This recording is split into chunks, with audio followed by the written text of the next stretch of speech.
13th of February 1945, shortly before 10 p.m. Church bells and sirens warn of approaching British bombers. Dresden, almost untouched by 6 years of war, knew its turn had come.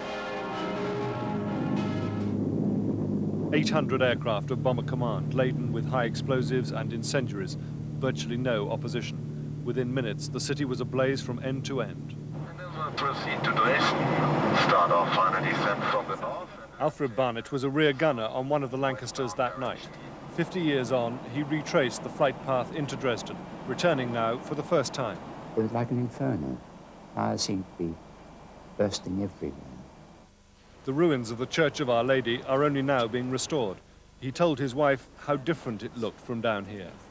You have to realize that when you're flying and bombing, you're very detached from what's on the ground. You think, oh, it's terrible, but how about Warsaw, Rotterdam, London, Coventry, Liverpool? The people of Dresden did not think their city was a military target. The war was so nearly over, they were convinced the Allies had decided not to strike at a city of such historic and cultural importance.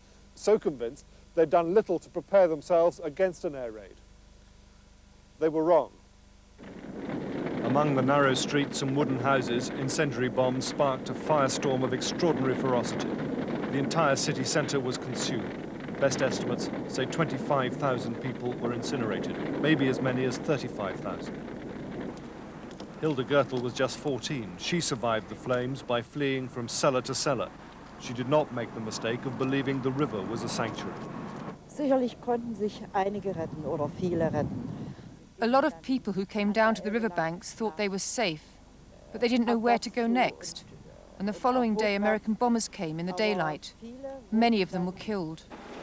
For the survivors, this will be the last major anniversary, the last of the newspaper special editions and the poster campaigns depicting the shattered city.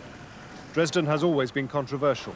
Was it the deliberate firebombing of civilians or a legitimate attack made in support of the advancing Russian armies?